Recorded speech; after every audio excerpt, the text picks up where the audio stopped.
Kani waa geed maxaa af Ingiriisi lagu dhahaa? This is a tree. This is a tree. Ku qor Google Chrome-ka irmaneducational.com oo ka hel koorsooyin Ingiriisi ah una diyaarsan sidatan. Waa hooyaday maxaa af Ingiriisi lagu dhahaa? She is my mother. She is my mother. Waa saaxiibo maxaa af Ingiriisi lagu dhahaa? They are friends. They are friends.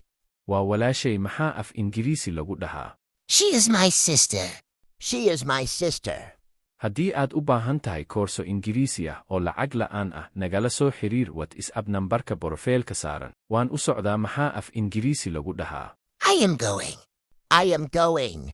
Kani waa qalin maxaa af Ingiriisi lagu dhahaa? This is a pen. This is a pen.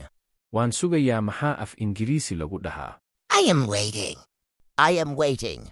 Waan fikirayaa maxaa af Ingiriisi lagu dhahaa? I am thinking. I am thinking. Waan cabayaa maxaa af Ingiriisi lagu dhahaa? I am drinking. I am drinking.